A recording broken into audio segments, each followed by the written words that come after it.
যিবিলাক পাৰিবাৰিক অশান্তি হৈ থাকে, সম্বন্ধ সম্পৰ্কীয় যিবিলাক আমাৰ অশান্তি হৈ থাকে, কেতিয়াবা কেতিয়াবা আমাৰ সম্বন্ধত ইমান বেছি ঘূণে ধৰে যে সম্বন্ধটো আমি দেখুৱাই আগুৱাই লৈ গৈ আছো, দেখুৱাই আমি সম্বন্ধটো বহন কৰি আছো, সম্বন্ধ সম্পৰ্কত আছো, কিন্তু কৰবাত নহয় কৰবাত আমাৰ মনৰ মাজত আমি ইজনে সিজনক শুভ ভাৱনা, ভাল এনাৰ্জি আমি আদান প্ৰদান কৰিব পৰা নাই। সেইবাবে দেখাত যদিও সম্বন্ধবিলাক ধুনীয়া, ওপৰে ওপৰে ধুনীয়া, ভিতৰটো তেনেই ঘূণীয়া হ'বলৈ আৰম্ভ কৰিছে। সম্বন্ধ সম্পৰ্ক আমাৰ বাবে, আমাৰ জীৱনৰ সম্পৰ্কসমূহ আমাৰ জীৱনৰ বাবে এক অবিচ্ছেদ্য অংগ নহয় জানো? সম্বন্ধৰ অবিহনে আমি জীয়াই থাকিব নোৱাৰো। গতিকে সম্বন্ধবিলাক কেনেকৈ আমি সুন্দৰ কৰিম তাৰ বাবে মই কেইটামান টিপছ ক'বলৈ বিচাৰিছো। প্ৰথমটো হৈছে যি সম্বন্ধৰ পৰা আপোনাৰ প্ৰব্লেম আছে, যি সম্বন্ধত আপুনি অসুবিধা পাইছে, দিগদাৰ পাই আছে, দুখ পাইছে, যন্ত্ৰণা পাইছে, বিশ্বাসঘাতকতা পাইছে, প্ৰতিবাদ পাইছে, অপবাদ পাইছে, তিৰস্কাৰ পাইছে, জ্বালা যন্ত্ৰণা পাইছে, তেনেকুৱা সম্বন্ধৰ যিবিলাক সম্বন্ধৰ পৰা পাইছে সেই ব্যক্তিসকলৰ প্ৰথমতে আপুনি নামবিলাক ফিক্স কৰি লওক, নামৰ এখন তালিকা বনাই লওক। কিয় কৈছো যে এইবিলাকক আমি আধ্যাত্ম জগতত কাৰ্মিক একাউণ্ট বুলি কওঁ। যদি আমাৰ জীৱনৰ প্ৰত্যেকটো সম্পৰ্ক এটা এটা কাৰ্মিক একাউণ্ট, এনেই হোৱা নাই, এনেই আমি দুখ পোৱা নাই, এনেই আমি জ্বালা যন্ত্ৰণা পোৱা নাই, এনেই আমাক তিৰস্কাৰ কৰা নাই, এনেই আমাক অপবাদ দিয়া নাই, ইয়াৰ আঁৰত নিশ্চয় বুৰঞ্জী নিৰ্মিত হৈ আছে। যেনেকৈ প্ৰতিটো বেমাৰৰ আঁৰত এটা বুৰঞ্জী থাকে। প্ৰতিটো বেমাৰ আজাৰ যদি আমি চাবলৈ যাওঁ তাৰ এটা বুৰঞ্জী থাকে, ইতিহাস থাকে। ঠিক একেদৰে আমাৰ যে সম্পৰ্কবিলাকত যে ঘূণে ধৰিছে তাৰো এটা ইতিহাস আছে, তাক আমি কাৰ্মিক একাউণ্ট বুলি কওঁ। গতিকে আপুনি যি সম্বন্ধৰ পৰা ডিষ্টাৰ্ব পাইছে, দিগদাৰ পাইছে, অসুবিধা পাইছে, জ্বালা যন্ত্ৰণা পাইছে, সকলো সম্পৰ্কৰ সেই ব্যক্তিসকলৰ বিশেষকৈ মুখমণ্ডলবিলাক বা নামবিলাক মুখৰ সহ আপুনি এখন লিষ্ট কৰি লওক। আৰু প্ৰত্যেক দিনাই প্ৰত্যেকজন ব্যক্তিক 21 দিনলৈ আপুনি এই ভাইব্ৰেশ্যন পঠিয়াওক। দেখিব সেইজনৰ সৈতে আপোনাৰ নেক্সট সম্বন্ধ ইমান সুন্দৰ হ'ব, ইমান ভাল হ'ব, আগতকৈ অপজিট হ'ব। যিজনে আপোনাক দুখ দি আছিলে তেওঁৱে আপোনাৰ বাবে সুখৰ উৎস হৈ পৰিব।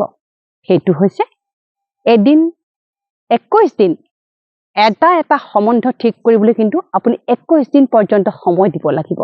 সেইবাবে ৰাতিপুৱা শুই উঠিয়েই সৰ্বপ্ৰথমে সেইজনক আপুনি মুখৰ সন্মুখলৈ আনিব, আহ্বান কৰিব, মনত পেলাব, তেওঁৰ মুখমণ্ডল মনত পেলাব, ক'ব, যদি মই পূৰ্বৰ জন্মত বা এই জন্মত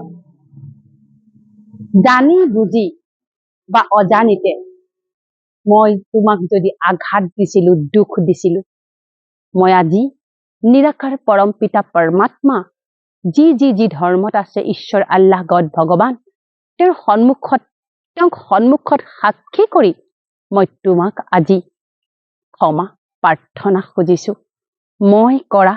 মই দিয়া আঘাতৰ বাবে মোক তুমি ক্ষমা কৰি দিয়া। কাৰো হাতে ভৰিয়ে গৈ ধৰি ক্ষমা খুজিব নালাগে। ঘৰত বহি কেৱল আমি এটা এনাৰ্জি ক্ৰিয়েট কৰিব লাগে, এটা শক্তি ক্ৰিয়েট কৰিব লাগে, যাক আমি ভাইব্ৰেশ্যন বুলি কওঁ। আৰু এই ভাইব্ৰেশ্যন, এই ভাইবছে গৈ তেওঁক টাচ কৰিব, স্পৰ্শ কৰিব। তাৰপিছতে ক'ব যে তুমি মোক যি দিলা, তুমি মোক যি জ্বালা যন্ত্ৰণা দিছা, যি তুমি মোক অপবাদ, তিৰস্কাৰ, দুখ দিছা, তাৰ বাবে মই তোমাক আজি নিৰাকাৰ পৰম পিতা পৰমাত্মাৰ সন্মুখত অন্তঃকৰণৰে ক্ষমা দান কৰিছো। আজিৰে পৰা মোৰ ফালৰ পৰা তোমাৰ প্ৰতি কেৱল শুভকামনা, শুভ ভাৱনা থাকিব। মোৰ ফালৰ পৰা তোমালৈ কেৱল শুভকামনা আৰু শুভ ভাৱনা থাকিব। তুমি জীৱনত বহুত আগুৱাই যোৱা, তোমাৰ জীৱন সুখ, আনন্দ, পবিত্ৰতা, দিব্যতাৰে ভৰপূৰ হওক। মই তোমাক অন্তঃকৰণৰে স্বীকাৰ কৰো, গ্ৰহণ কৰো, প্ৰেম কৰো, আশীৰ্বাদ দিছো। মোৰ ফালৰ পৰা মই মোৰ কাৰ্মিক একাউণ্ট আজিৰ পৰা মই সেটেল কৰিছো।